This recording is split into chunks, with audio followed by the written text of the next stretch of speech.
The snow fell softly over London on Christmas Eve of 1840, transforming Hyde Park into a scene from a winter painting. Lanterns hung from the trees, their golden light reflecting off the white blanket that covered the pathways.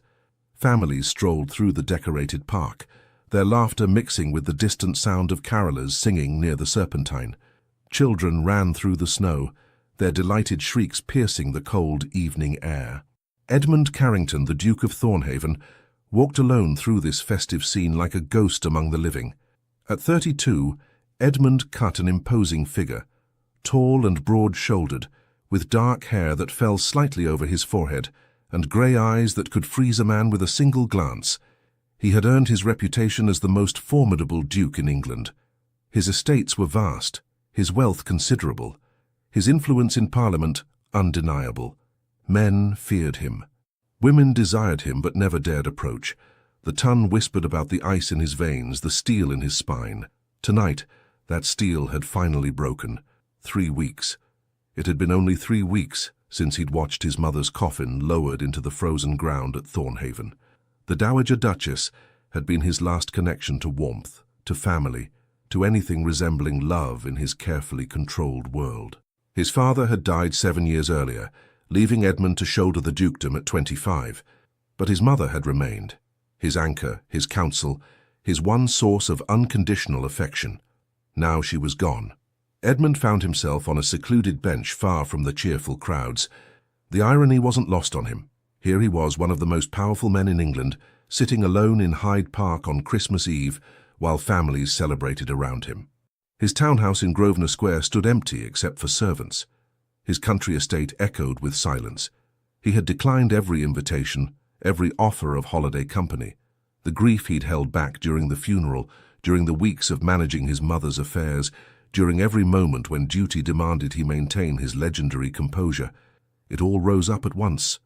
His hands trembled, his chest tightened. For the first time since childhood, Edmund Carrington wept.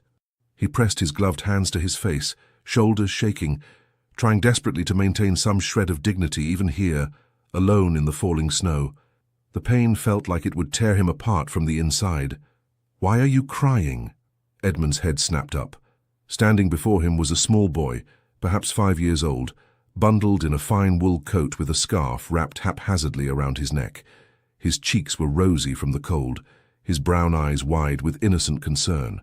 In one mittened hand, he held what appeared to be a half-eaten biscuit. In the other, he clutched a handkerchief, wrinkled and bearing a suspicious stain that might have been jam. "My mamma says crying makes the heart less heavy," the boy continued solemnly, extending the dubious handkerchief toward Edmund. "You can use mine. I already used it a bit for my nose, but the other side is mostly clean." Edmund stared at the child, completely at a loss. In his entire adult life, no one had ever acknowledged his vulnerability. No one had ever dared. Yet here was this tiny person offering comfort with the simple directness only a child possessed. Edmund's voice came out rough. He cleared his throat. "Thank you, but I couldn't possibly. Are you sad because it's Christmas?" The boy didn't wait for an answer. Instead, he climbed onto the bench beside Edmund with the ease of someone who'd never learned to fear dukes or social hierarchies. "I was sad at Christmas last year because my papa had just gone to be with the angels. But Mama says the angels needed him more than we did, which seems rather selfish of the angels if you ask me, but Mama says I mustn't say such things." The boy's matter-of-fact delivery startled a sound from Edmund. Not quite a laugh, but close. "Your father, he passed away. Last winter." The boy nodded seriously. "He got very sick, and then one day he just went to sleep and didn't wake up. Mama cried for ages. But then she said we had to be brave and that Papa would want us to still have Christmas and be happy." He studied Edmund with disconcerting intensity. "Are you alone too? Is that why you're crying?" Edmund found himself unable to lie to those earnest brown eyes. "Yes, my mother died recently." "Oh!" The boy's expression filled with such genuine sympathy that Edmund felt his throat tighten again. "That's terribly sad. Mamas are the best thing in the whole world. Well, except for puppies, but puppies don't give hugs quite as well." He paused thoughtfully. "You should have a new mama then." "I'm afraid that's not quite how it works. But it should work that way." The boy interrupted with the confidence of someone who had clearly given this matter serious consideration. When Mrs. Henderson's cat died, she got a new cat, and now she's happy again. You should get a new mama. Despite everything, Edmund felt the corners of his mouth twitch. One cannot simply acquire a new mother. No, I suppose not. The boy sighed dramatically, then his face brightened with sudden inspiration. But you know what? You could have mine. Well, not have her like she's your mama. That would be silly because you're grown up. But you could... He struggled to find the right words, his small face scrunched in concentration. Edmund waited, oddly captivated by this strange little creature who had invaded his solitude. How you could come to our house and have Christmas with us, the boy finally declared triumphantly. My mama makes the most delicious biscuits in all of England, and she knows how to make sad people feel better. She's very good at it. She made me feel better when Papa died, and Mrs. Henderson when her cat died, and even our cook when her sister moved to Yorkshire. That's very kind, but... And she's alone too. The boy was warming to his theme now, bouncing slightly on the bench. Well, not alone because she has me, but she doesn't have a husband anymore. And sometimes I hear her crying at night when she thinks I'm asleep. Papa used to make her laugh all the time, and now she mostly only smiles at me, which is nice. But I think she should have more reasons to smile, don't you? Edmund found himself genuinely moved by the boy's obvious love for his mother. I'm certain your mother is very fortunate to have such a thoughtful son. I'm Oliver, the boy announced, extending his sticky hand. Oliver Hartwood. I'm 5 3/4, which is nearly 6, which is nearly grown up. Edmund shook the small hand gravely. Edmund Carrington. I'm 32, which I'm told is actually grown up, though some days I wonder. Oliver's eyes grew round. Carrington? Like the Duke of Thornhaven? Mama pointed out your house once when we drove past Grosvenor Square. She said you're the most important duke in all of London.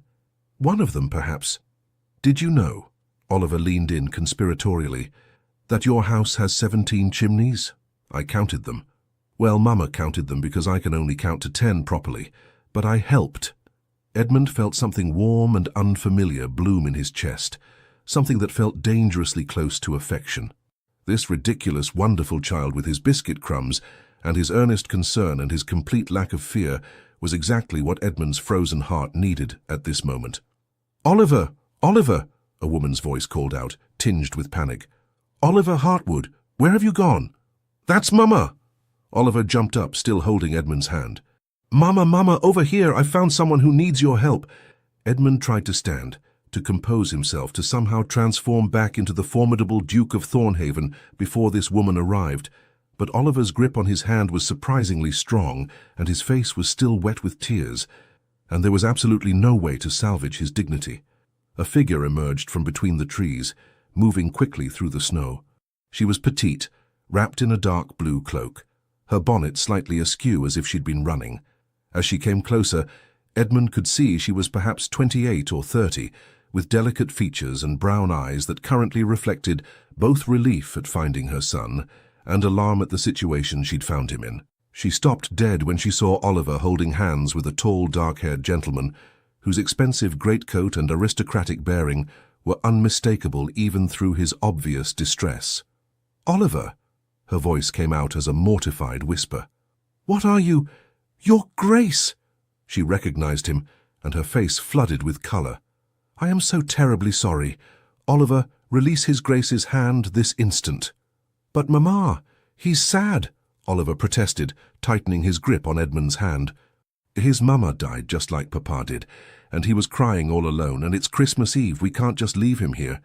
The woman, Mrs. Hartwood, Edmund's mind supplied, looked like she wanted the ground to swallow her whole. Oliver, His Grace is... The Duke has... You cannot simply... She took a deep breath, clearly trying to gather her composure. When she spoke again, her voice was carefully controlled, though her cheeks remained pink with embarrassment. Your Grace, please forgive my son's forwardness. He sometimes forgets his manners in his enthusiasm to help others. Oliver, come here at once. But Edmund surprised himself by speaking first. Please don't apologize. Your son has been unexpectedly kind. I find I'm grateful for the company. Mrs. Hartwood's eyes widened slightly. She studied his face, still marked with tears despite his attempts to compose himself, and something softened in her expression. "Mama, I told him about your biscuits," Oliver said proudly, "and about how you make everyone feel better. And I said he should come have Christmas with us because nobody should be alone on Christmas, and Papa would say that's the right thing to do, wouldn't he?" "Oliver." Mrs. Hartwood's voice held equal parts exasperation and affection. She looked at Edmund with obvious mortification. "Your Grace, I cannot apologize enough. My son has a very generous heart, but he doesn't quite understand the boundaries of— Are your biscuits truly as delicious as he claims?" Edmund heard himself ask. Mrs. Hartwood blinked, clearly not expecting the question. Yes, I suppose they're quite good. I use my grandmother's recipe with cinnamon and—" She stopped, seeming to realize the absurdity of discussing biscuits with the Duke of Thornhaven in Hyde Park on Christmas Eve. "Your Grace, surely you have plans for the evening." Oliver shouldn't have presumed— "I have no plans." The admission came out more starkly than Edmund intended. "My mother recently passed, and I find myself— He couldn't finish. The grief rose up again, catching in his throat. "Oh, you poor man," Mrs. Hartwood said softly, and the genuine compassion in her voice nearly undid him completely. "I lost my husband last year. I know something of that particular darkness." Their eyes met, and in that moment, Edmund saw someone who truly understood. Not someone offering empty condolences or awkward platitudes, but someone who had walked through the same valley of grief. "See, Mama." Oliver tugged on both their hands now, having somehow acquired his mother's as well. "You can help him. That's what you do. You help people." Mrs. Hartwood bit her lip, clearly torn between propriety and compassion. Edmund watched her internal struggle with unexpected intensity, realizing that he desperately wanted her to extend the invitation her son had offered, not because of duty or charity, but because something about this small family had already begun to thaw the ice around his heart. "Your Grace," she said finally, her voice gentle, "if you truly have no other commitments this evening, and if you could forgive the informality and the certain chaos that comes with a 5-year-old's presence, Oliver and I would be honored to share our Christmas Eve supper with you.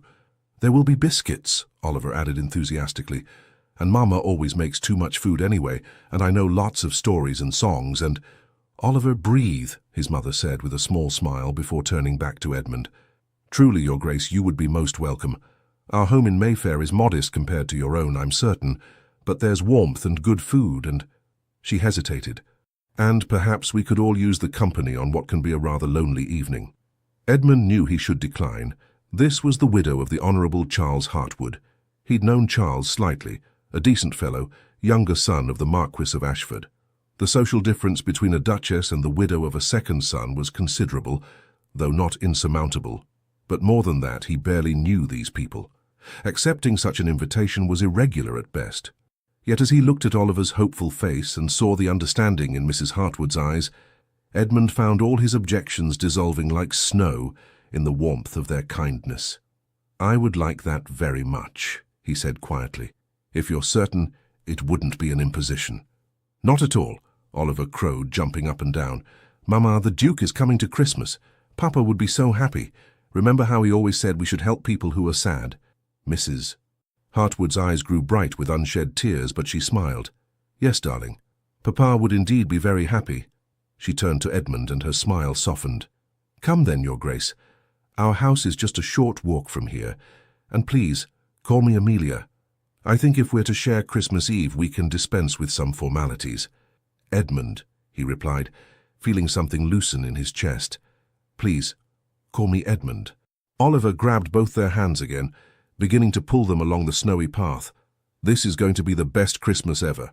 Wait until you see our parlour. Mama decorated with holly and ivy, and we have the most enormous goose for dinner. And after we eat, Mama lets me stay up late and we sit by the fire and tell stories." As they walked through Hyde Park, Oliver chattering between them, Edmund caught Amelia's eye over the boy's head. She gave him a small, understanding smile that seemed to say, "I know this is strange, but perhaps strange is exactly what we both need tonight." And for the first time in 3 weeks, perhaps for the first time in years, Edmund felt something besides the cold emptiness that had become his constant companion. He felt hope. The Hartwood house on Upper Brook Street in Mayfair was indeed modest compared to Edmund's Grosvenor Square mansion, but it radiated a warmth that his grand townhouse had never possessed. As they entered, Oliver announced loudly, "We're home, and we brought the Duke." An elderly butler appeared, his eyes widening at the sight of Edmund. "Your Grace, Madam, I wasn't aware we were expecting—" "Neither was I, Matthews," Amelia said with a slightly helpless laugh as she removed her cloak. "But it seems Oliver has appointed himself matchmaker for lonely souls on Christmas Eve." "I'm not a matchmaker," Oliver protested, struggling out of his coat. "I'm a helper. There's a difference." Edmund found himself smiling, actually smiling, as he handed his greatcoat to the stunned butler. The entrance hall was decorated with garlands of holly and ivy, and the scent of cinnamon and roasting meat wafted from somewhere deeper in the house. "Mama, can we show His Grace, I mean Edmund? Can we show Edmund the parlour? And can he see my toy soldiers, and can we have the biscuits now?" "Oliver, take a breath," Amelia said, though her tone was affectionate. "Edmund has only just arrived. Perhaps we should let him—" "I would love to see the toy soldiers," Edmund said, surprising himself with his own eagerness. There was something about Oliver's enthusiasm that was utterly infectious. Oliver's face lit up like one of the Christmas lanterns. "Really? They're upstairs in my room. Papa gave them to me before he—" The boy's face sobered slightly. "Before he went away. But they're very fine soldiers. Come on." Before Amelia could protest, Oliver had grabbed Edmund's hand and was pulling him toward the stairs. "Oliver, His Grace might not wish to climb stairs immediately upon arrival." "It's quite all right," Edmund assured her, allowing himself to be tugged along. "I believe I'm about to receive a military briefing." He glanced back to see Amelia standing in the hall, her hand pressed to her mouth, her eyes bright with what might have been tears or laughter, or both. She looked beautiful in her uncertainty, and Edmund felt an odd flutter in his chest before Oliver's insistent pulling drew his attention back to the stairs. The boy's bedroom was exactly what one would expect: a warm space with a small bed, shelves of books, and a corner dedicated to an impressive array of wooden soldiers arranged in careful formation. "You see," Oliver said seriously, dropping to his knees beside the soldiers, "these are the infantry and these are the cavalry, and this one here with the fancy hat is the general. Papa taught me all about battles and strategy." "Do you know about battles?" Edmund lowered himself to sit on the floor beside the boy, his expensive trousers be damned. "I know a bit. My father was quite interested in military history." "Was he?" Oliver's eyes lit up. "Did he fight in battles?" "No, but he studied them extensively. He particularly admired Wellington's strategies." "Wellington? The one who beat Napoleon?" Oliver began rearranging his soldiers with renewed energy. "That's what Papa said too. Look, I can show you the Battle of Waterloo. Well, sort of. I don't have quite enough soldiers for the whole battle, so we have to pretend some of them are doing double duty." Edmund found himself genuinely engaged as Oliver explained his limited understanding of the famous battle, mixing historical details his father had taught him with pure 5-year-old imagination. The boy's enthusiasm was captivating, his complete lack of pretense refreshing. "You know," Oliver said suddenly, abandoning the soldiers to study Edmund's face, "you look much less sad now. Mama says that's what happens when people have something besides sadness to think about. She says sadness is important because it means we love someone very much, but we can't let it be the only thing in our hearts." Edmund felt his throat tighten. "Your mother sounds very wise." "She is," Oliver said proudly. "She's the wisest person I know, and the prettiest, and the best at hugs, and the best at everything, really." He paused. "Do you think she's pretty?" The question was so direct, so innocent, that Edmund couldn't help but laugh. "I've only just met your mother, Oliver." "But you have eyes, don't you?" Oliver persisted with impeccable 5-year-old logic. "You can see if someone is pretty right away. I knew Mrs. Henderson was pretty the first time I saw her, even though she's very old, probably nearly 40. Edmund bit back another laugh. "Well, yes, your mother is. She's very lovely." "I knew it!" Oliver bounced excitedly. "You think she's pretty? That's good because she deserves someone who thinks she's pretty. Papa always told her she was beautiful, and I think she misses hearing it." His face grew serious again. "Does anyone tell you that you're handsome?" Edmund blinked, completely thrown by the shift. That's not really—" "Because you are," Oliver said matter-of-factly. "Very handsome. Dark and brooding. like the hero in one of Mama's novels that she thinks I don't know about. She reads them when she thinks I'm asleep, and sometimes she sighs at the romantic parts. Oliver, Amelia's mortified voice came from the doorway. What are you telling His Grace? Edmund turned to find her standing in the doorway, her face flushed with embarrassment. She'd removed her bonnet, and he could see that her brown hair was styled simply but elegantly, with a few rebellious curls escaping around her face. I was just saying that Edmund is handsome like the men in your books, Oliver said innocently. The ones with the dark hair and the mysterious pasts and the— That is quite enough, Amelia said firmly, though Edmund could see she was fighting a smile. Supper is ready. Come down and wash your hands. But we were playing soldiers. The soldiers will wait. His Grace needs proper food, not just military strategy. Oliver sighed dramatically but obediently headed for the door. As he passed his mother, he stage-whispered, I think he likes you, Mama. He said you were lovely. Oliver Hartwood. Amelia's face turned scarlet, but Oliver was already running down the hall, giggling. Edmund rose from the floor, brushing off his trousers. When he looked up, Amelia was still standing in the doorway, her hands pressed to her flaming cheeks. I am so terribly sorry, she said. He has no filter whatsoever. His father used to say Oliver could charm a bishop and scandalize a duchess in the same breath. Please don't apologize. Edmund moved toward her, keeping a respectful distance. He's wonderful, actually. I can't remember the last time I laughed so much in such a short span of time. Amelia's embarrassment softened into something gentler. He has that effect on people. Even in the darkest days after Charles died, Oliver somehow found ways to make me smile. She paused, studying Edmund's face. You do look better, less haunted.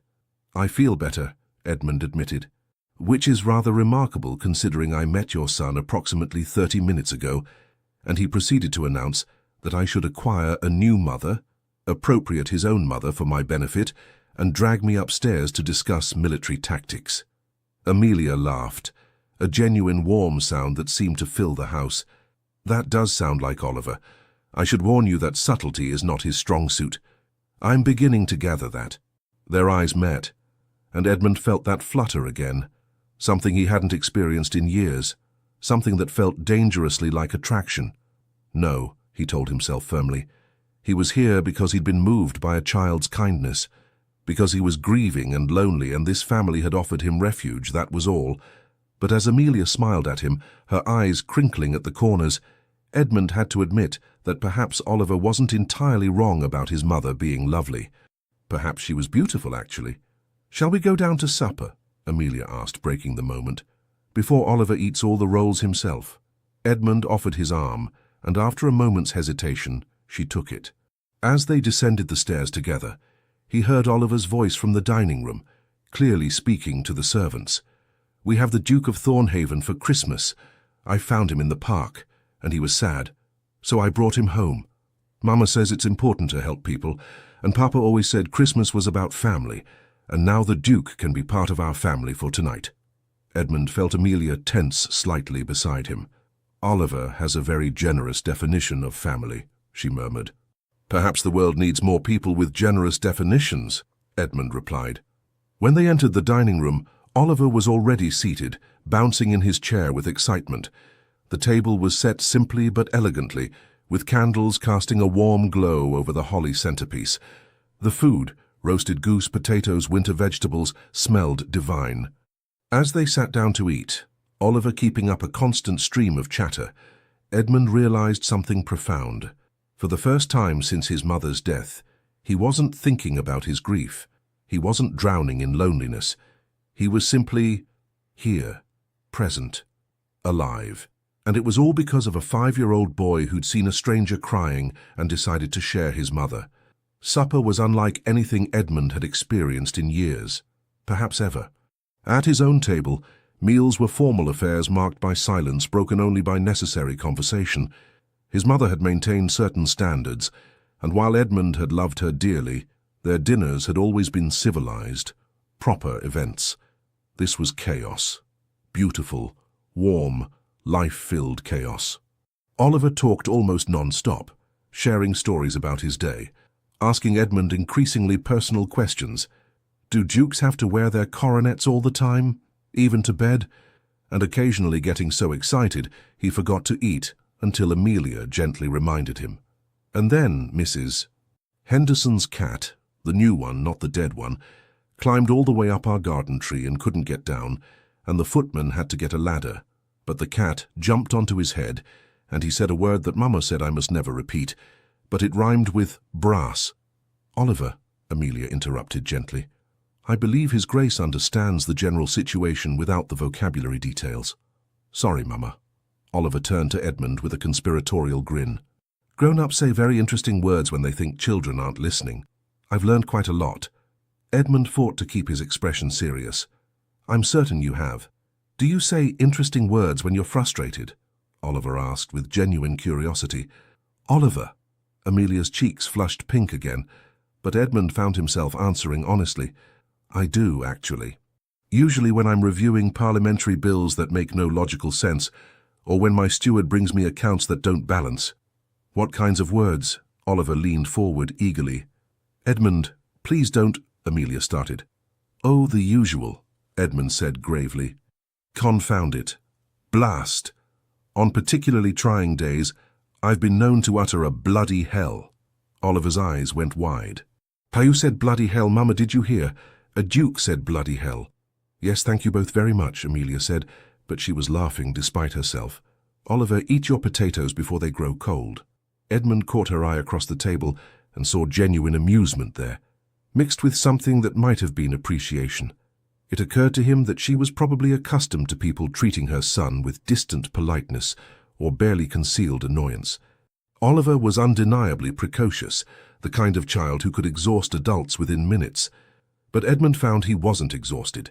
Instead, he was energized in a way he hadn't felt in months, perhaps years. Oliver's relentless curiosity, his complete lack of pretense, his unconditional affection already extended to a virtual stranger. It was all so refreshingly genuine. Tell me about your soldiers, Oliver, Edmund said, partly to give the boy an outlet for his energy and partly because he genuinely wanted to know. Did your father teach you about military history? Oliver's face lit up, but there was a shadow of sadness behind his excitement. Oh yes, Papa loved history. He said it was important to learn about the past so we could understand the present. He told me all about Wellington and Nelson and... The boy's voice caught slightly. He was going to take me to see the Tower of London. We were going to go next spring, but then he got sick. Amelia reached across the table to squeeze her son's hand. Papa would have loved that outing very much. I miss him, Oliver said softly, his usual exuberance momentarily dimmed. Especially at Christmas, he always made Christmas so magical. Edmund felt the familiar ache of grief rise in his chest, but this time it was mixed with empathy for this small boy who understood loss far too early in life. I understand. I miss my mother terribly, especially today. Oliver looked up at him, and in that moment something passed between them, a recognition of shared pain, of understanding that transcended age and circumstance. But you know what, Oliver said, his voice brightening with characteristic resilience. We're both here now and we're not alone anymore. At least not tonight. And I think that's what Papa and your Mama would want, for us not to be alone. The simple wisdom of it struck Edmund like a physical blow. This child, this wonderful, instinctive, emotionally intelligent child, had somehow articulated exactly what Edmund needed to hear. You're absolutely right, Edmund said, his voice rough with emotion.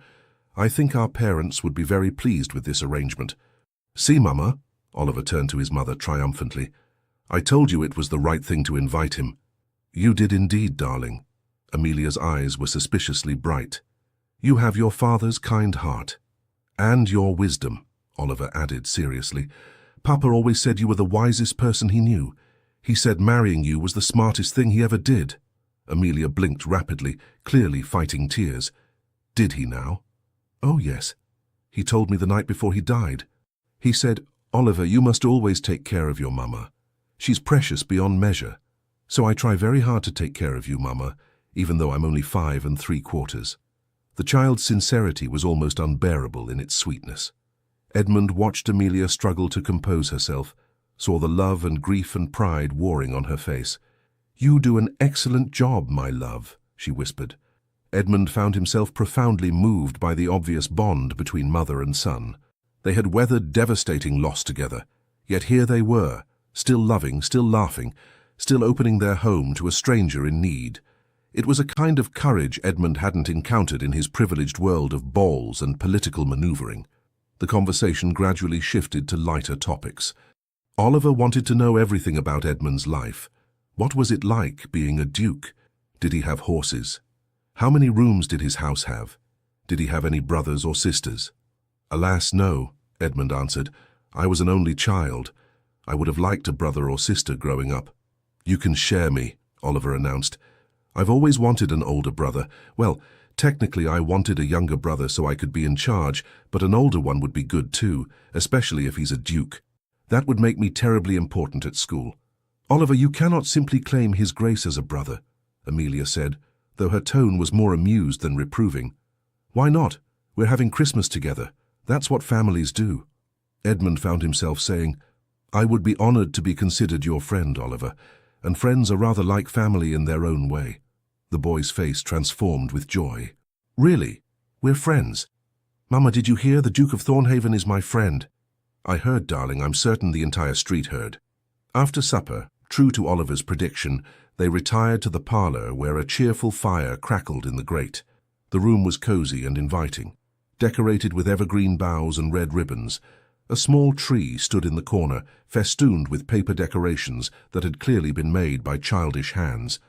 I made those stars, Oliver said proudly, pointing to the somewhat lopsided ornaments. And those angels? Well, Mama says they're angels. They're supposed to have wings, but mine look more like arms that are too long. But Mama says they're perfect anyway. They are perfect, Amelia confirmed, because you made them with love. Edmund studied the tree, thinking of the elaborate decorations that adorned Thornhaven at Christmas. Expensive glass ornaments imported from Germany, ribbon that cost more per yard than most families spent on food for a week. This simple tree with its homemade decorations was worth far more.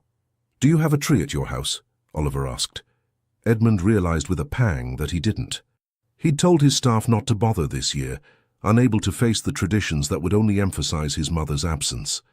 Not this year, he said quietly. Oliver's face fell. No tree. But Edmund, you must have a tree. It's Christmas. It's quite all right.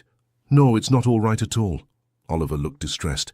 Everyone needs a tree at Christmas. Mama, Edmund doesn't have a tree. Darling, His Grace has his reasons. But it's wrong. Oliver's eyes filled with tears, the first sign of genuine upset Edmund had seen from the boy.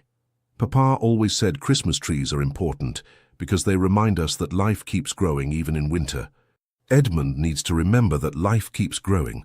The child's distress was so genuine, so focused on Edmund's well-being rather than any superficial concern, that Edmund felt his carefully maintained composure crack further. You're right, he said, kneeling down to Oliver's level. I do need to remember that. Thank you for reminding me. Oliver threw his arms around Edmund's neck in a fierce hug. You can share our tree, and next year you'll have your own. Promise me you'll have your own. Edmund found his arms coming up to hold the small body, felt the boy's rapid heartbeat against his chest. When was the last time someone had embraced him like this, with such uncomplicated affection? I promise, he whispered. When Oliver finally pulled back, he was smiling again. Good. Now, Mama promised I could stay up late and we always tell stories by the fire. Do you know any good stories, Edmund? They settled near the hearth. Oliver on the floor, Amelia in an armchair, Edmund in the chair across from her. The firelight cast a warm glow over the scene, and Edmund felt something in his chest loosen further. Let me think, Edmund said. I know. When I was about your age, my father took me to Thornhaven. That's my country estate. In winter. The lakes had frozen solid, and he decided to teach me to ice skate. Oh, I've never been ice skating. Oliver's eyes went wide. What happened? Well, I was quite confident that I could simply walk onto the ice and glide about like I'd seen others do. I told my father I didn't need any instruction. I was, I'm afraid, a rather arrogant child. Amelia's lips twitched. Difficult to imagine. Edmund shot her a wry look. I stepped onto the ice, took 2 steps, and promptly fell flat on my face. Then I tried to get up and fell again, and again. I must have fallen 20 times in the first 10 minutes. Oliver giggled. You fell on your face even though you're a duke. Being a duke doesn't prevent one from falling on one's face, I'm afraid. If anything, it makes it more likely because one tends to be overly confident. Edmund smiled at the memory. My father was laughing so hard he could barely stand. Finally, he skated over. He was quite good and helped me up. He said, "Edmund, everyone falls. The trick is to fall forward, not back. If you're going to fail, fail while trying to move ahead." Oliver considered this solemnly. "That's very wise. Did you get better at skating?" "Eventually, yes, though I fell many more times first. But I remembered what my father said, fall forward. It became something of a motto for me." "I like that," Oliver said. "Fall forward." He looked at his mother. "Did you hear that, Mama? If we're going to fail, we should fail while trying to move ahead." "I heard, darling. It's excellent advice." Edmund found himself looking at Amelia over Oliver's head. The firelight played across her features, illuminating the gentle intelligence in her eyes, the soft curve of her mouth. She was watching her son with such tender attention, such obvious love. "She's remarkable," Edmund thought suddenly. "Not just lovely, but remarkable." He pushed the thought away, focusing back on Oliver. "Now I believe you promised to tell me the story about the pig." "Oh, yes." Oliver launched into a rambling tale about their neighbour's escaped pig that had somehow ended up in their garden, eaten all of Amelia's roses, and then refused to leave until it had been fed an entire loaf of bread. The story was probably embellished considerably, but it was told with such enthusiasm that Edmund found himself laughing genuinely, the kind of deep, unguarded laughter he hadn't experienced in months. As the evening wore on, Oliver gradually grew quieter, his energetic chatter giving way to longer pauses. Finally, his head drooped onto his mother's lap. "Someone is ready for bed," Amelia said softly, stroking her son's hair. "No, I'm not," Oliver protested weakly, his eyes already half closed. "I'm just resting my eyes so I can hear Edmund's stories better." "Of course you are, darling." Edmund stood. "I should take my leave. It's growing late, and you need to get this young man to bed." But Oliver's eyes snapped open.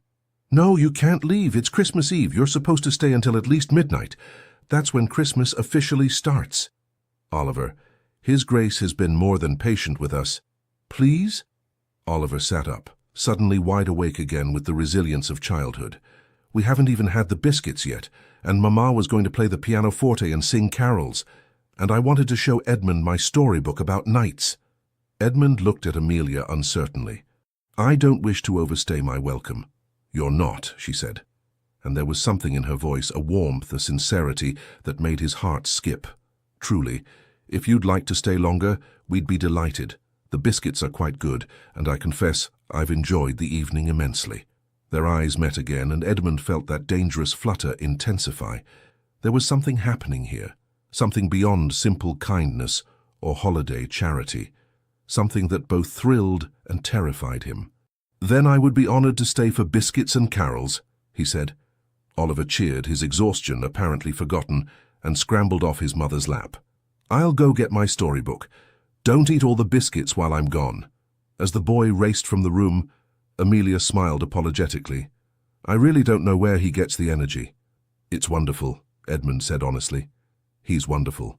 "He is rather special," Amelia agreed, her voice soft with maternal pride. "Though I'm certain I'm biased." She paused, seeming to gather courage. "Edmund, I want you to know I realize this evening has been rather unconventional, but I'm glad Oliver found you in the park. I'm glad we could offer you some companionship tonight." "I'm the one who's grateful," Edmund replied. "I came to that park contemplating the bleakest Christmas of my life. Your son's kindness, your kindness, has transformed this evening into something quite different. Oliver has a gift for seeing what people need. His father was the same way." Amelia's expression grew distant. Charles could walk into a room and immediately know who was struggling, who needed a kind word. Oliver inherited that from him. "You must miss him terribly." "I do, every day." She looked at Edmund directly. "But grief is a strange companion, isn't it? Some days it's overwhelming, and other days it's just a dull ache. And then there are moments like tonight, when I realize I can still laugh, still enjoy myself, and the guilt of that enjoyment is almost worse than the grief itself." Edmund understood completely. "Yes, exactly that." It helps, I think, to be around someone who understands. Amelia's smile was sad but genuine. Most people offer sympathy but don't truly comprehend. They haven't lost someone who was the center of their world. Before Edmund could respond, Oliver burst back into the room with a large, well-worn storybook. "Here, this is my favorite. It's about Sir Galahad and his quest for the Holy Grail. Can you read it to me, Edmund? Mama's read it 100 times, and I want to hear how you tell it." And so Edmund found himself reading aloud about knights and quests, while Oliver sat pressed against his side, occasionally interrupting to point out particularly exciting illustrations or to add his own commentary. Amelia retrieved a plate of biscuits, which were indeed as delicious as promised, and they ate while Edmund read, the scene so domestic and warm that he felt something deep inside him begin to thaw. "This," he thought, "this is what I've been missing. Not just company, not just distraction from grief, but connection. Genuine, unpretentious, warm, human connection." When Oliver finally began to yawn too widely to hide, Amelia insisted he go to bed.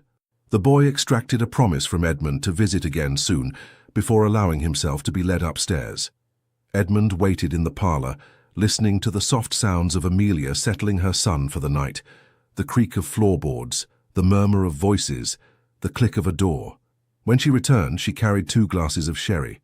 "I thought you might like something warming before you venture back out into the cold," she said, handing him a glass. "Thank you." He accepted it gratefully. "Your son is remarkable, Amelia. Truly. He is, isn't he?" She settled into her chair with her own sherry. "Sometimes I look at him and wonder how Charles and I created someone so absolutely perfect. Perfect is the right word. His emotional intelligence, his kindness, his joy, they're extraordinary." Amelia looked at him with something that might have been surprise. Most people find him exhausting. Too loud, too curious, too much. Then most people are fools. She laughed softly. "Perhaps. But it's kind of you to say." She paused, studying him with those perceptive brown eyes. "You're different than I expected, Your Grace." "Edmund, please." "Edmund, then. You're different than your reputation would suggest." "My reputation?" "The Ice Duke. The most formidable man in London. The one who can freeze the blood in your veins with a single glance." She smiled. "I've heard the stories. Everyone has." Edmund felt a familiar defensiveness rise. "I suppose I've earned that reputation. I'm not particularly warm or approachable in society. Yet tonight you've been nothing but warm, patient with Oliver's endless questions, kind about my humble home, genuine in your emotions." She tilted her head. "Which is the real Edmund Carrington?" It was such a direct question that Edmund found himself answering with equal directness. "Both, perhaps. Society requires a certain armor. One doesn't maintain a dukedom by being soft. But underneath—" He paused, searching for words. "Underneath, I suppose I'm just a man who misses his mother and doesn't know how to navigate the world without her." "We're more alike than different, then," Amelia said softly. "I spent the first 6 months after Charles died pretending I had everything under control, smiling at social calls, managing the household, being strong for Oliver.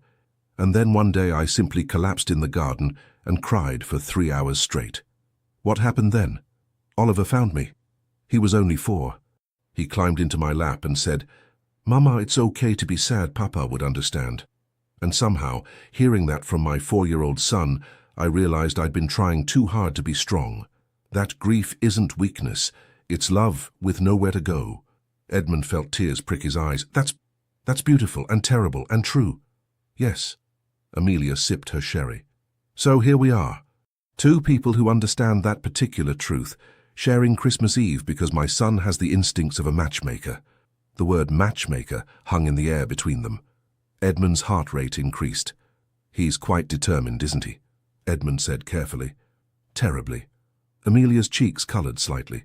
"I apologize if his enthusiasm made you uncomfortable. He's gotten it into his head that I need someone, not to replace his father, he's very clear on that, but someone to share life with." "And do you want that?" The question escaped before Edmund could stop it. Amelia looked startled, then thoughtful. "I don't know," she said honestly. "Charles was my best friend, my partner in everything. The thought of trying to recreate that with someone else seems impossible. Yet I confess I'm lonely. Not all the time. Oliver fills so many hours with his energy, but in the quiet moments, yes, I miss having someone to share thoughts with, someone to discuss the day's events with, someone to simply sit with in companionable silence. Edmund understood completely. My mother was my closest confidant. She was the one person I could be entirely myself with. Without her, I feel rather adrift. Exactly. Amelia's eyes held his. And then Oliver brings home a grieving duke on Christmas Eve, and suddenly I'm sitting with someone who actually understands. It's rather extraordinary when you think about it. Extraordinary indeed. Edmund found he couldn't look away from her face. Your son may be wiser than either of us gives him credit for.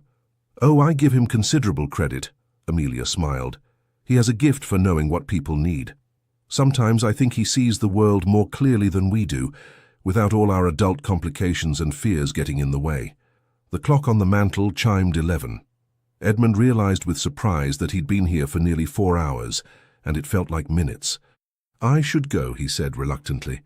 I've imposed on your kindness long enough. It hasn't been an imposition. Amelia stood as he did. It's been lovely, actually. The best Christmas Eve I've had since Charles died. For me as well, the best evening I've had in longer than I care to admit. They walked together to the entrance hall, where Matthews appeared with Edmund's greatcoat. As the butler helped him into it, Amelia said, Edmund, would you... That is, if you have no other plans, would you like to join us for Christmas dinner tomorrow? Oliver would be thrilled, and I... She hesitated. I would be very happy to see you again. Edmund's heart swelled. He should decline. This was already irregular enough. Spending both Christmas Eve and Christmas Day with a widow and her young son would certainly raise eyebrows if anyone learned of it. But he found he didn't care about eyebrows or society's expectations. I would like that very much, he said. Amelia's smile was radiant. Wonderful. Shall we say 2 o'clock? That gives Oliver time to terrorize his presence in the morning and hopefully wear himself out somewhat. 2 o'clock, Edmund agreed. He hesitated, then added, Amelia, thank you. For everything. For seeing a stranger crying and not turning away. For opening your home. For sharing your son. For understanding.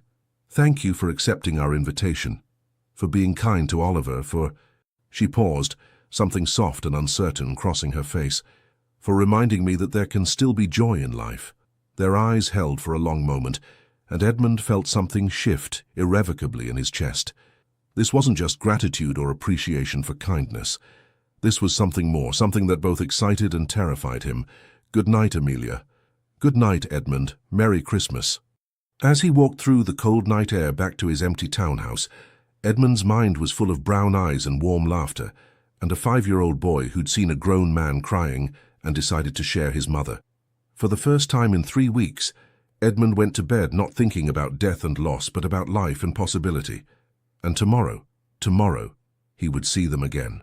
Edmund woke on Christmas morning with a lightness in his chest that had been absent for months. The grief was still there. He suspected it always would be, but it was accompanied now by something else. Anticipation. Hope. The memory of Oliver's earnest face as he'd offered his handkerchief. Amelia's understanding smile across the dinner table. The warmth of their home, so different from his own grand, echoing spaces. He spent the morning reviewing correspondence and attempting to focus on estate matters, but his mind kept wandering to Upper Brook Street. Finally, he gave up the pretense of work and devoted himself to the more pressing matter of gifts. Showing up to Christmas dinner empty-handed would be unconscionable, but what did one give to a widow and her precocious son?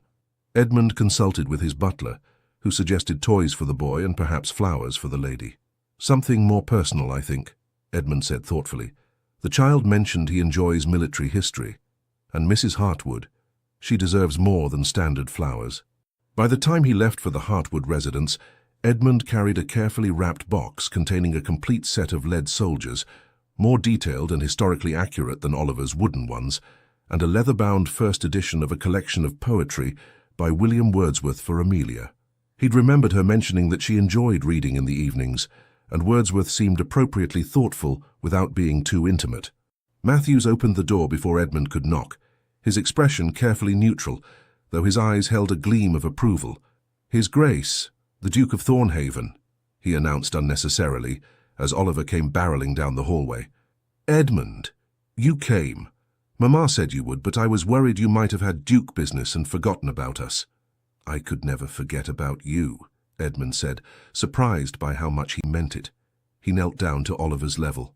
"Merry Christmas, my friend." "Merry Christmas."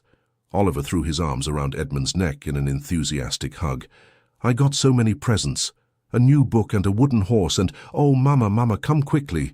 Edmund brought presents.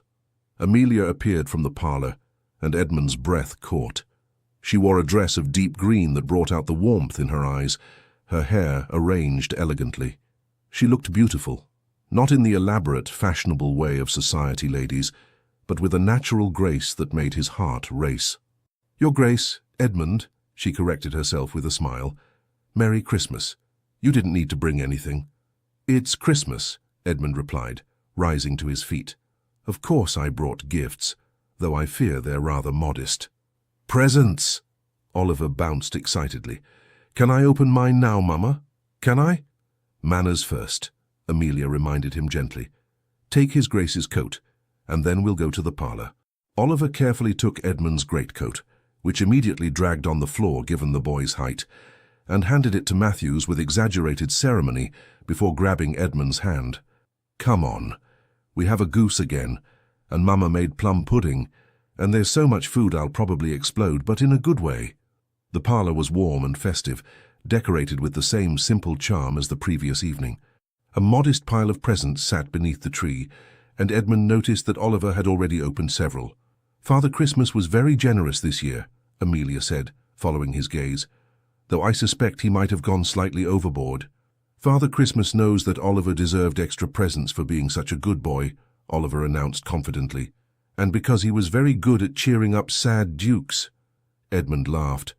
"I cannot argue with that logic." He handed Oliver the box, and the boy tore into it with the enthusiasm only a 5-year-old could muster. When he saw the soldiers, his eyes went wide. Oh, Mama, look, they're so detailed. This one has a real sword, and this one has a cannon, and Edmund, these are magnificent." The boy immediately sat down and began arranging them, narrating an elaborate battle scene. Edmund watched with satisfaction, then turned to offer Amelia her gift. "This is far too generous," she protested, but she was already carefully unwrapping the book. When she saw the title, her eyes lit up. "Wordsworth. Edmund, this is beautiful. A first edition? I recalled you mentioning that you enjoy reading. I thought you might appreciate it." "I do, very much." She ran her fingers over the leather binding with obvious appreciation. "This is incredibly thoughtful. Thank you." Their eyes met, and Edmund felt that flutter again, stronger now, more insistent. He was beginning to recognize it for what it was. Attraction. Deep, genuine attraction to this woman who combined kindness with intelligence, strength with vulnerability. "I have something for you as well," Amelia said, seeming flustered. She retrieved a small package from beside the tree. "It's nowhere near as grand as your gifts, but..." Edmund opened it to find a pair of hand-knitted gloves, the wool soft and expertly crafted. "Did you make these?" "I did. I wasn't certain what to give a duke who undoubtedly has everything, but I noticed your gloves last night were rather worn, and I thought..." She trailed off, embarrassed. "It's foolish, really. You probably have dozens of fine leather gloves." "These are perfect," Edmund interrupted. "Truly, the most thoughtful gift I've received in years." He tried them on. They fit perfectly, the wool warm against his skin. "How did you know my size?" "I'm rather observant," Amelia said with a small smile. "An unexpected benefit of managing a household. One learns to judge measurements." "Edmund," Oliver called, "you must come see how I've arranged the cavalry. They're about to charge the infantry." Edmund joined the boy on the floor, and soon they were both engrossed in an elaborate battle reenactment. Amelia watched them with an expression Edmund couldn't quite read, something between amusement and wistfulness. Dinner was another warm, chaotic affair. Oliver kept up his constant chatter, this time mixing Christmas excitement with detailed questions about Edmund's estates. How many horses do you have? 100? 1,000? And his life in general. Do you have to go to parties all the time? That sounds exhausting. Unless there's cake at the parties, cake makes everything better. After the meal, Oliver insisted on showing Edmund every single one of his Christmas presents, providing detailed explanations and demonstrations. Edmund found himself genuinely interested, asking questions that made the boy beam with pride. "You're very good with him," Amelia said quietly, when Oliver had run upstairs to fetch yet another toy. "Most adults have lost patience by now." "He's easy to be good with," Edmund replied. "He's enthusiastic and curious and surprisingly wise for his age. I find myself enchanted, I suppose, by his view of the world." Charles felt the same way. Amelia's voice was soft. "He used to say that Oliver reminded him why life was worth living, because our son sees wonder in everything. Your husband sounds like he was a remarkable man." "He was. Kind, intelligent, funny. He made every day feel like an adventure." She paused. "I never expected to be a widow at 28. Never imagined raising Oliver alone. Some days it still doesn't feel real." Edmund moved closer, his voice gentle. "How did he die, if you don't mind my asking?" "A fever. It came on suddenly, and within a week he was gone." Amelia's eyes were distant. "The physicians couldn't explain it. One day he was healthy, the next he was burning up with fever, and then—" She shook her head. "Oliver was only 4. Too young to fully understand. He kept asking when Papa would come home. That must have been unbearable." "It was. Still is some days." She looked at Edmund directly. "But life continues, doesn't it? We carry our grief, but we also carry on. For the ones who need us." Before Edmund could respond, Oliver thundered back down the stairs with a wooden horse that was nearly as large as he was. "Look! Father Christmas brought me Prince. He's a destrier. That's a war horse, and he's very brave." The afternoon passed in a blur of play and conversation. As evening approached, Oliver began to droop despite his best efforts to stay energetic. Finally, Amelia insisted he go to bed. "But I want Edmund to stay," Oliver protested. "He can't leave yet. Edmund has been here all afternoon, darling. He needs to go home." "Can't he come back tomorrow?" Oliver's lip trembled. "And the day after, and the day after that." "We'll see," Amelia said, but she was looking at Edmund with a question in her eyes. Edmund found himself saying, "I would very much like to visit again if your mother permits it." "Of course," Oliver brightened immediately. "Mamma, you permit it, don't you?" "Yes, darling. Now off to bed with you." Oliver hugged Edmund tightly before heading upstairs. "You're my best friend, Edmund, even better than Tommy from next door, and he has a real pony." After the boy disappeared upstairs, Edmund and Amelia sat in the parlour with the companionable silence that had developed between them. The fire crackled softly, casting dancing shadows on the walls. "He's going to be heartbroken when you stop visiting," Amelia said quietly. "I worry about letting him grow too attached." Edmund felt a flash of something almost like panic at the thought of not seeing Oliver again, not seeing Amelia again. "What if I don't want to stop visiting?" he asked. Amelia looked at him, surprise and something else, hope, flickering in her eyes.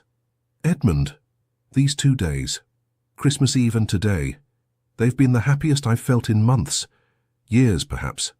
Oliver is extraordinary, and you—" He paused, choosing his words carefully. "You understand me in a way no one else does.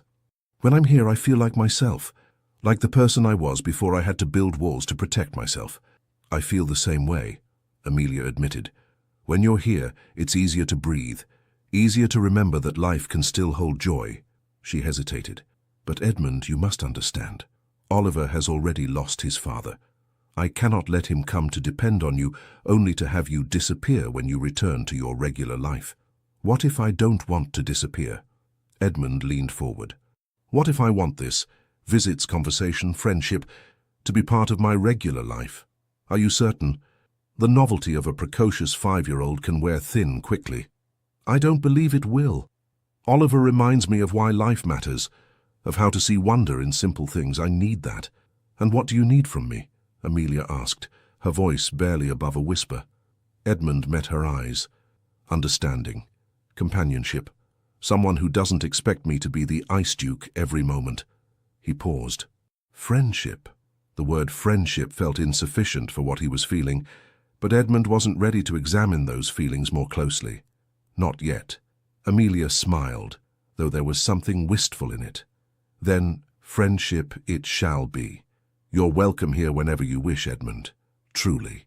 They talked long into the evening, sharing stories of their childhoods, their losses, their hopes for the future.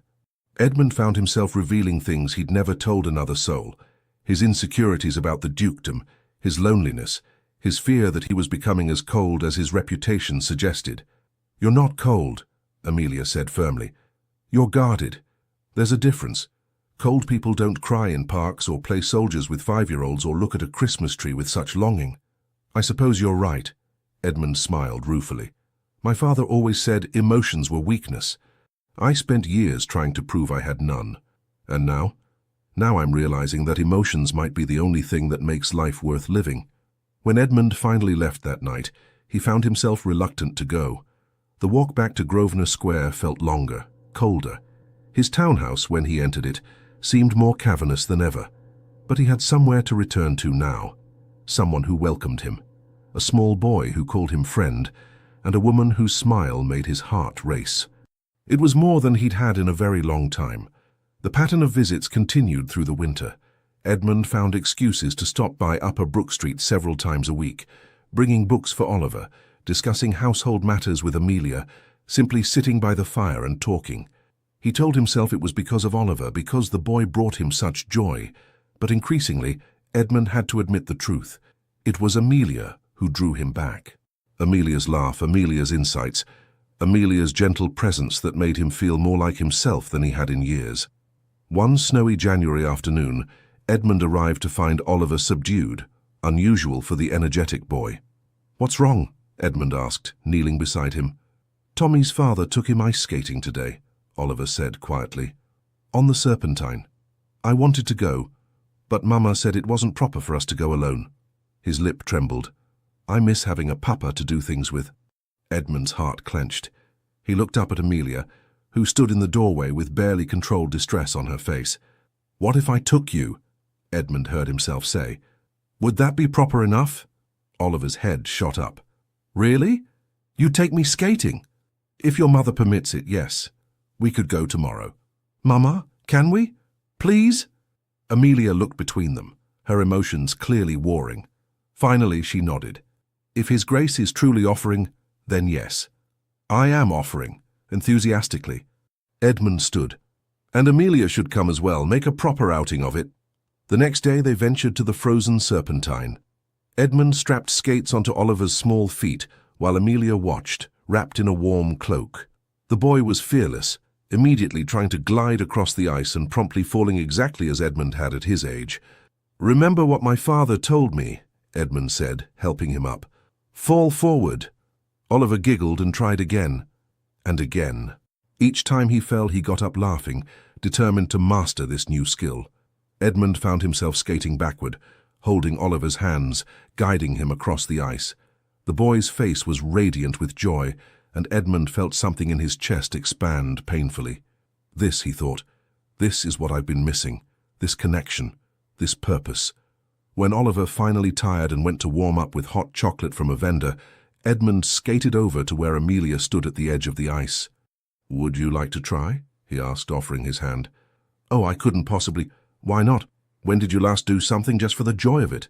Amelia hesitated, then placed her gloved hand in his. Edmund helped her onto the ice, and she wobbled immediately, clutching at his arms.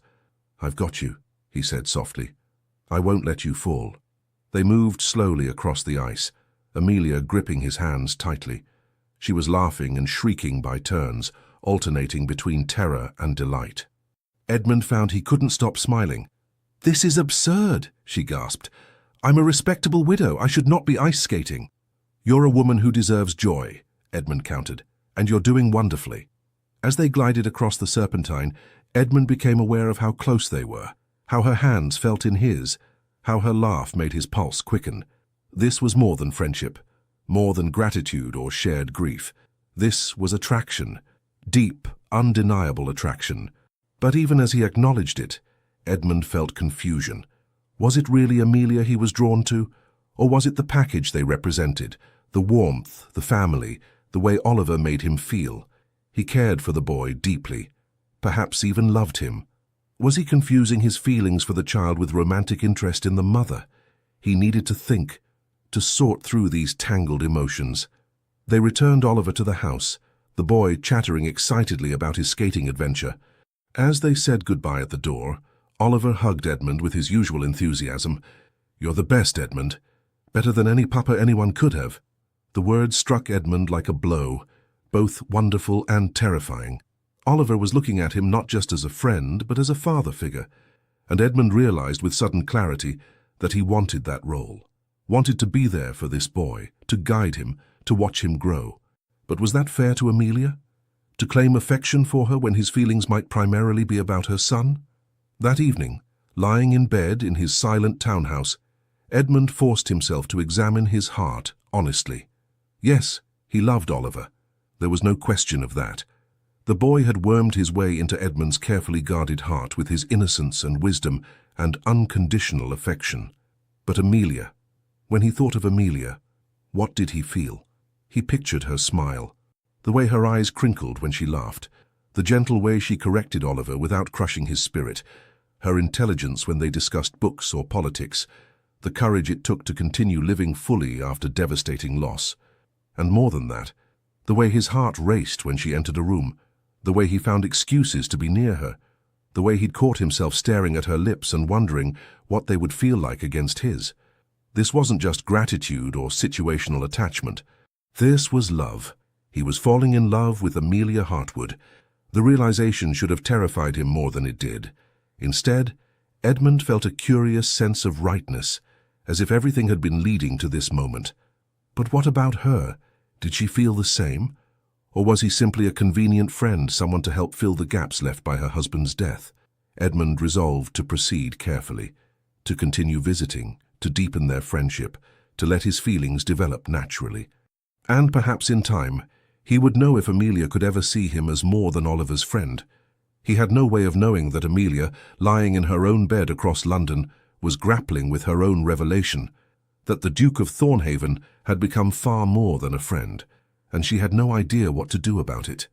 February brought warmer days and the first hints of spring. Edmund's visits to Upper Brook Street had become a fixture of his routine, so much so that his household staff no longer batted an eye when he announced he was going out to visit friends. Lady Thornbury, his godmother, and one of the most formidable matriarchs in London society, was less sanguine about the situation. "Edmund," she said one afternoon, having cornered him at a parliamentary function, "there are rumours circulating about your frequent visits to the Hartwood residence." Edmund kept his expression neutral. "Mrs. Hartwood is a friend. Her son is delightful company. I'm certain they are both lovely." Lady Thornbury's eyes were shrewd. "But you must understand how it appears. A duke, still in mourning for his mother, spending excessive time with a young widow? Society will talk. Society always talks. Yes, but usually not about you. You've built a reputation for being above reproach, Edmund. Don't compromise that for... For what?" Edmund's voice hardened. "For friendship? For the first genuine happiness I've felt in years?" Lady Thornbury softened slightly. "I'm not trying to be cruel, my dear. I'm trying to protect you. If you have intentions toward Mrs. Hartwood, that's one thing.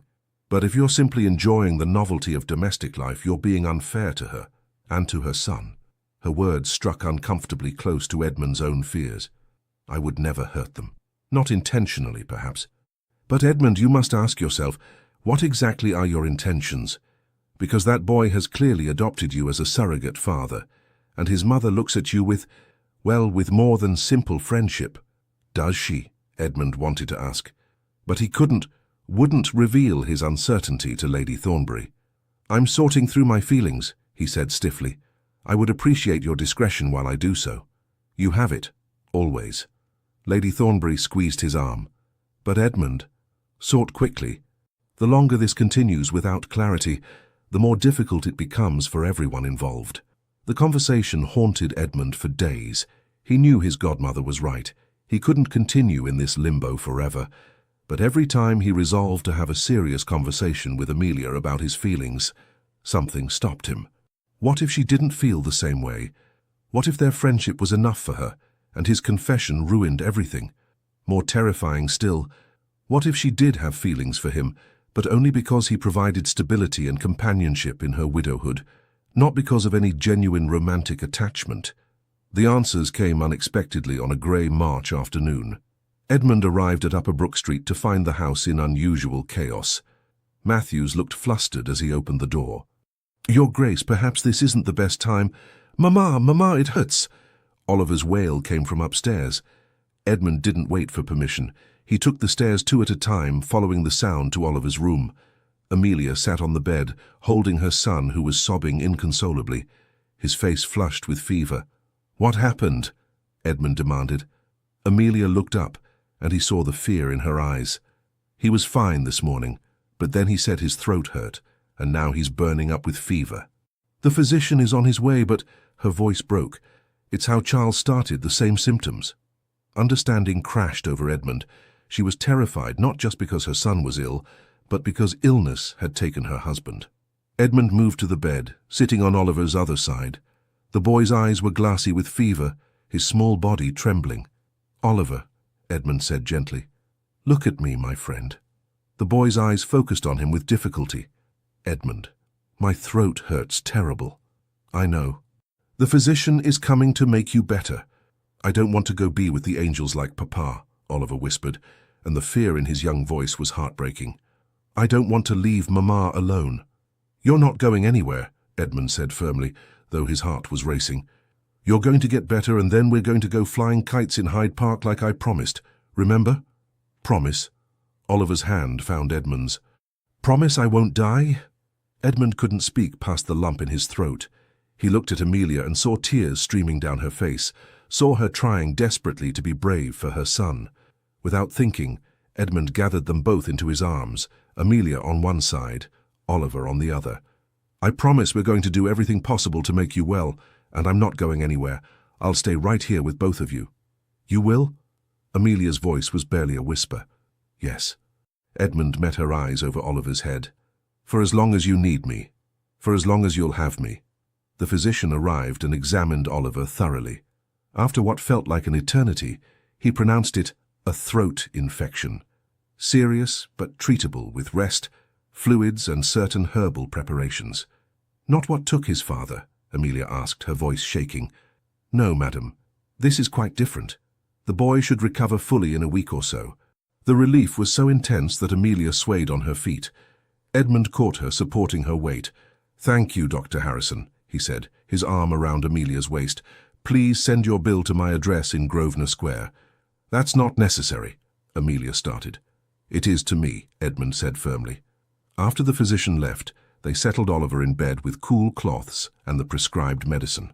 The boy fell into a fitful sleep, and Edmund convinced Amelia to come downstairs for tea. She sat in the parlour, shaking despite the fire's warmth.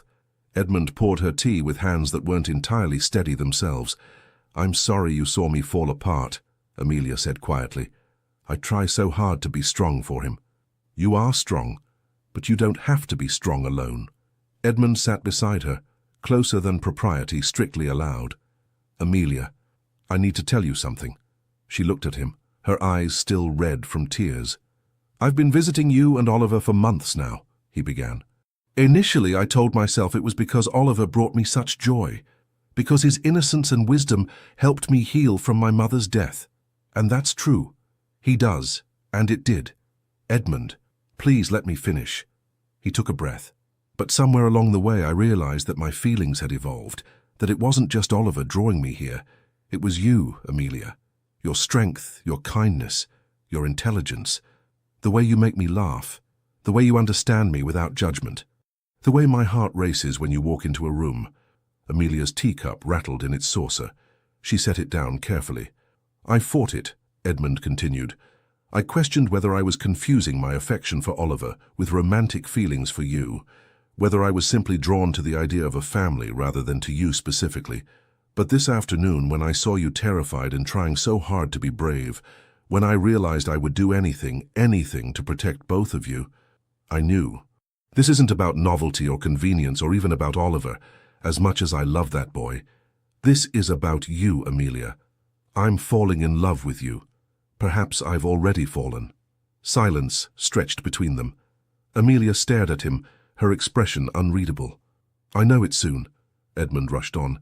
I know you're still grieving Charles, and I would never ask you to forget him or to— Edmund, stop. Amelia's voice was gentle but firm. Stop talking and let me speak. He fell silent, his heart pounding. I have been terrified, Amelia said slowly, absolutely terrified of exactly this moment, because I've been falling in love with you too, and I had no idea what to do about it. Edmund's breath caught. When Oliver brought you home that first night, I saw a grieving man who needed kindness. I offered it because Charles would have wanted me to, because it was the right thing to do. I never expected— She paused, seeming to gather her thoughts. I never expected to look forward to your visit so desperately, to find myself thinking about you at odd moments, to catch myself hoping you would arrive soon or stay longer, to feel my heart race when you smiled at me. Amelia, I felt guilty, she continued. Charles has been gone barely more than a year. What kind of widow falls in love again so quickly? What kind of mother lets a man into her son's life knowing that Oliver is already far too attached? Tears spilled down her cheeks. But Edmund, when I saw Oliver sick today, when I was spiraling into panic about losing him the way I lost Charles, you were there. You held us both. You promised to stay. And I realized something. What? Edmund asked softly. That love isn't betrayal. That Charles would want me to be happy, want Oliver to have someone who loves him as you so clearly do. That maybe, you were exactly what Oliver said that first night. Someone we both needed. Edmund cupped her face in his hands, wiping away her tears with his thumbs. I love you, Amelia. Not because you're convenient, not because of Oliver, but because you are remarkable.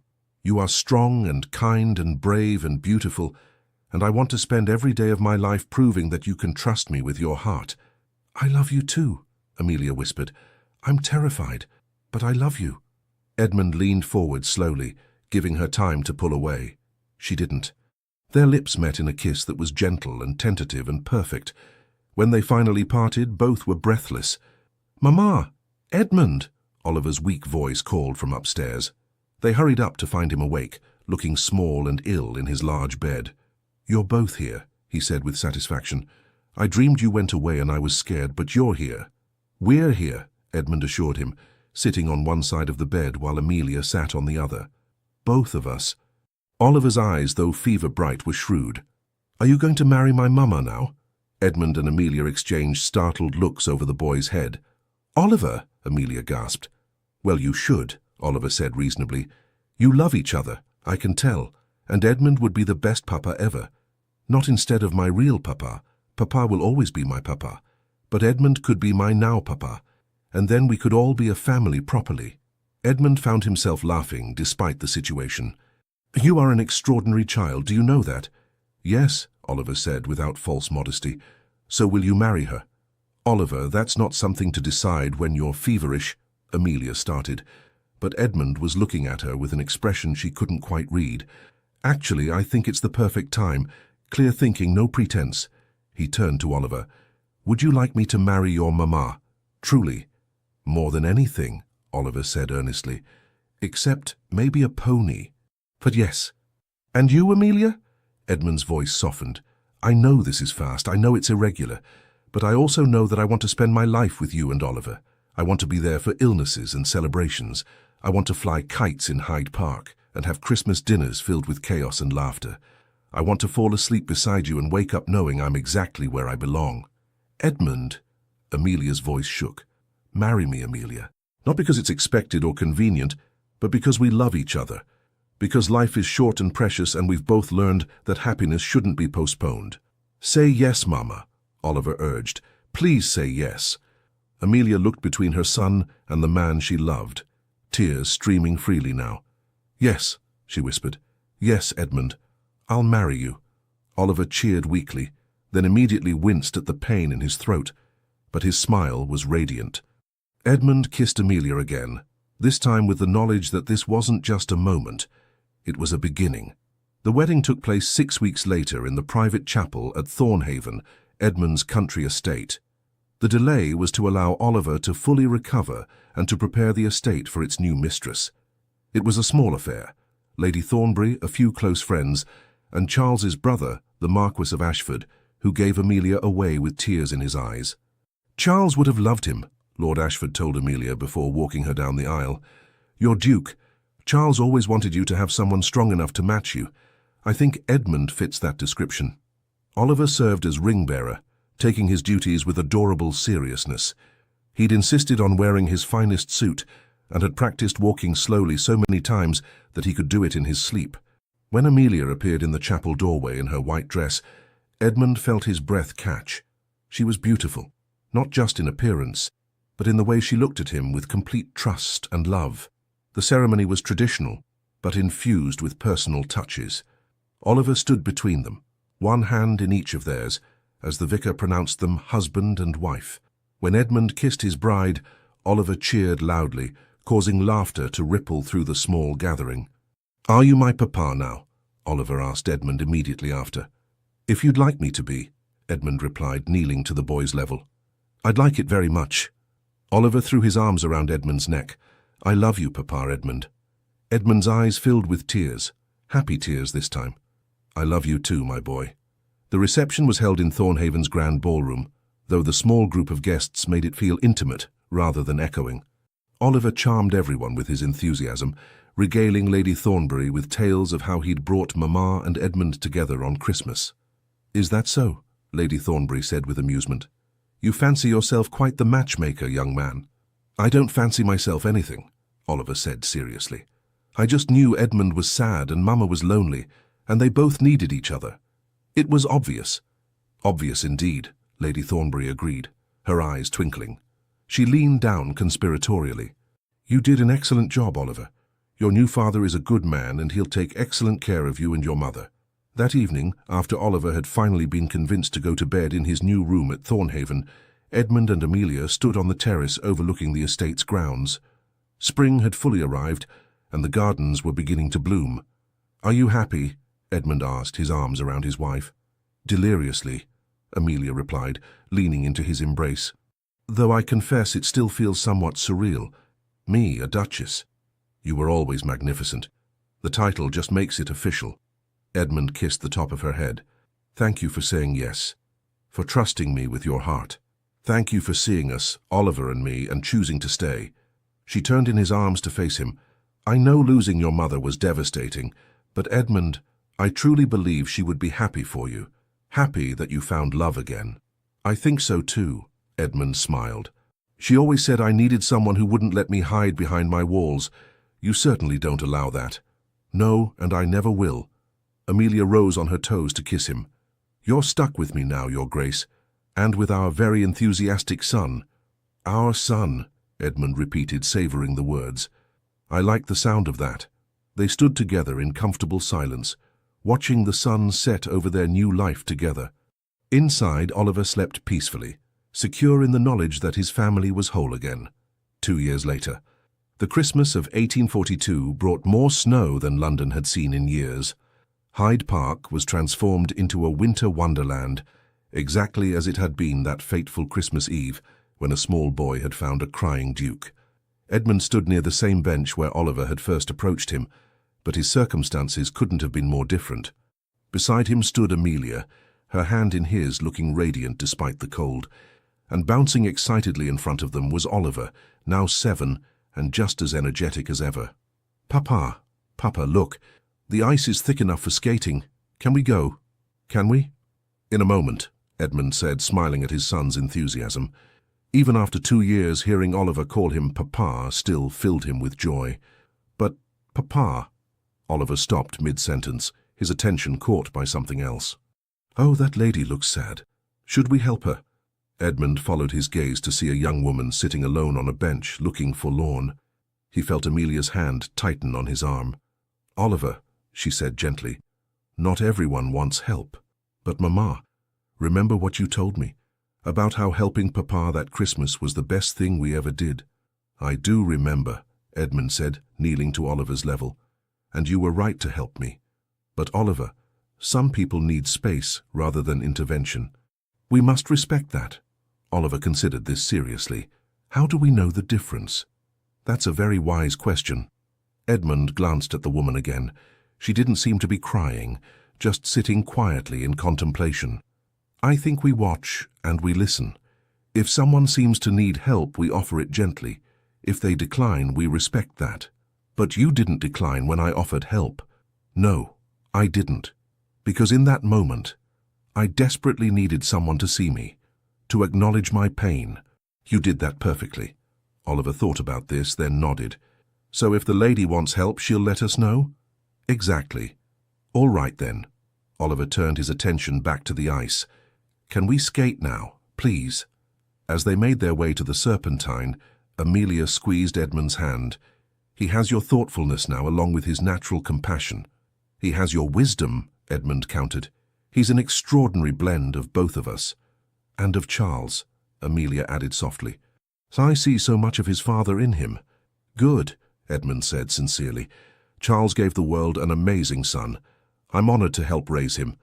The skating was chaotic and joyful, exactly as Edmund had come to expect with Oliver involved. The boy had improved significantly in 2 years and delighted in showing off his skills, while still falling regularly and laughing each time. Later, as they walked back toward their carriage, they passed the bench where Edmund and Oliver had first met. Edmund paused, looking at it with a mixture of nostalgia and gratitude. What are you thinking? Amelia asked. That 2 years ago I was the loneliest man in London. I'd lost my mother and couldn't imagine ever feeling whole again. And then a little boy offered me his handkerchief and his mother, and everything changed. We were all broken, Amelia said softly. But somehow our broken pieces fit together to make something whole. Papa, Mama, come on, Oliver called from ahead. We're going to be late for dinner. Coming, Edmund called back. He looked at Amelia and smiled.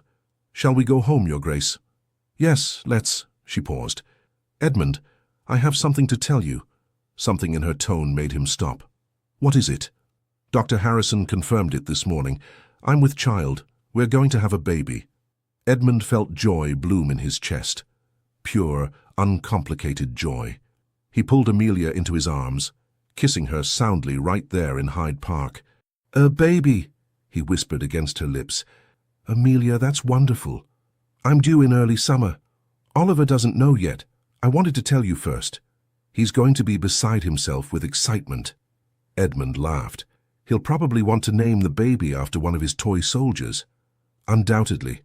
They caught up with Oliver, who was waiting impatiently by the carriage. Edmund scooped him up, making the boy squeal with delight. What's got into you, Papa? Just happiness, my boy. Just happiness. That evening, after dinner at their Grosvenor Square townhouse, they gathered in the parlour, now decorated with Oliver's artwork alongside more refined pieces. Edmund had learned that a home didn't need to be perfectly elegant to be perfect. Oliver, Amelia said, your father and I have some news. The boy looked up from the book he was reading. Good news or bad news? Very good news, Edmund assured him. You're going to be a big brother. You'll have a baby sister or brother by summer. Oliver's eyes went wide. Then his face split into the biggest grin Edmund had ever seen. Really? Really, truly? I'm going to be a big brother? Really, truly, Amelia confirmed. Oliver launched himself at them both, hugging them fiercely. This is the best day ever, even better than when we got Prince. Can I help take care of the baby? Can I teach them about soldiers and skating? Oh, can we name them Wellington if it's a boy? We'll discuss names later, Edmund said, laughing. But yes, you can help with the baby. You'll be the best big brother. I will, Oliver declared. I'll protect them and teach them everything, and I'll tell them about how I found Papa crying in the park and brought him home and— He stopped suddenly, looking between his parents with unusual seriousness. I did good, didn't I? That day in the park? Edmund felt his throat tighten with emotion. You did more than good, Oliver. You saved me. Both of you did. We saved each other, Amelia said softly. All of us. Later, after Oliver had finally gone to bed, with strict instructions to be woken immediately if the baby decided to arrive early, Edmund and Amelia sat together on the sofa. The fire crackled softly, casting warm shadows on the walls. Do you ever wonder, Amelia asked, what would have happened if Oliver hadn't been quite so impulsive that day? If he'd listened when I told him not to approach you? I try not to, Edmund admitted. Because the alternative, a life without you and Oliver, is unbearable to contemplate. I feel the same. She rested her head on his shoulder. I spent so long after Charles died thinking I would never be happy again, that I'd spend my life going through the motions for Oliver's sake. And then you appeared, sad and vulnerable and nothing like the Ice Duke everyone warned me about, and everything changed." "The Ice Duke," Edmund said wryly. "I haven't heard that epithet in months. Perhaps I've finally lived it down." "Oh, you're still formidable in Parliament," Amelia assured him with a smile. "Lady Thornbury told me you reduced Lord Wessex to stammering just last week with a single raised eyebrow. Lord Wessex was proposing legislation that would have hurt tenant farmers. He deserved the eyebrow." Amelia laughed, that warm, genuine laugh that Edmund loved so much. "My fierce, protective husband, who plays dolls with our son and cries at sentimental novels." "I don't cry at novels," Edmund protested. "You absolutely do, I've seen you." "Well, perhaps occasionally, when they're particularly moving." They sat in comfortable silence for a while before Edmund spoke again. "Amelia, thank you." "For what?"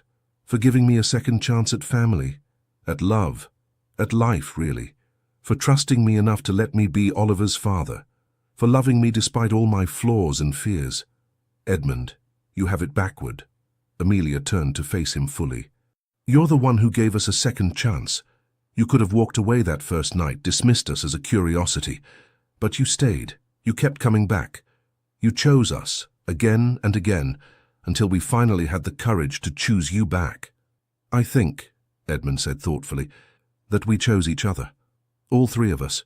For soon," he added, placing his hand gently on Amelia's stomach. "For soon," she agreed, covering his hand with hers. On a warm June day in 1843, Catherine Amelia Carrington entered the world with a healthy cry that could be heard throughout Thornhaven. Oliver was instantly smitten with his baby sister, insisting on being involved in everything from nappy changes to feedings. "She's perfect, Mama," he whispered, watching Catherine sleep in her cradle. "Even better than a pony." Edmund stood behind his son, one hand on the boy's shoulder. In the bed, Amelia smiled tiredly, more beautiful than he'd ever seen her. "What do you think, Papa?" Oliver asked. "Do you think Catherine will want to learn about soldiers when she's bigger?" "I think Catherine will want to learn about whatever her brilliant big brother wants to teach her," Edmund replied, "even if she'd rather learn about dolls and tea parties." Oliver wrinkled his nose. "Even then, because the best gift you can give your sister is accepting her for whoever she becomes." Oliver considered this seriously. "That's what you did for me, isn't it? Accepted me even when I was loud and asked too many questions?" "You were never too loud or too curious," Edmund said firmly. "You were exactly perfect as you were, just as Catherine is perfect now." Later, when Oliver had been convinced to go play in the garden, Edmund sat beside Amelia's bed, holding Catherine while his wife rested. "She has your eyes," Amelia murmured drowsily. "She has your nose," Edmund countered. "And your beauty. It's too soon to tell whose features she'll have. I don't care whose features she has. She's ours, and she's perfect." Amelia's eyes drifted closed, but she was smiling. Edmund sat in the quiet room, holding his daughter, and marveled at the unlikely path that had led him here. 2.5 years ago he'd been sitting on a bench in Hyde Park, drowning in grief, convinced he would spend the rest of his life alone. He'd had no idea that a 5-year-old boy with jam on his handkerchief and an overly generous heart was about to change everything. "Thank you, Oliver," Edmund whispered to the sleeping baby. "Your brother saved me before you were even born. He taught me how to love again, and now I get to love you too." Catherine made a small noise in her sleep, her tiny hand wrapping around Edmund's finger with surprising strength. From the garden, Edmund could hear Oliver's laughter as he played with the new puppy they'd gotten him, a consolation for sharing his parents' attention. Through the window, he could see Amelia's roses blooming in the summer sun. This was home. This was family. This was love. All because one small boy had seen a stranger crying and decided that what he needed most was family, biscuits, and unconditional kindness. Edmund smiled, pressing a gentle kiss to Catherine's forehead. Sometimes the most magnificent transformations began with the smallest acts of compassion. Sometimes salvation came in the form of a child's pure heart. And sometimes, the greatest love stories started with a simple offer. "Don't cry, sir. You can have my mama." The end. Thank you so much for staying with us until the end of this beautiful journey. We hope you felt the warmth, the laughter, and the love that blossomed between Edmund, Amelia, and little Oliver. If this story made you smile or cry, please don't forget to subscribe, like, comment, and share it. Your support from the bottom of our hearts is what keeps us going, what gives us the strength to keep telling stories filled with love, redemption, and powerful twists. At the end of this video, another emotional story from our channel will appear. Click and continue exploring a world of romance, healing, and unforgettable moments. With love, The Legends of the Fall Team.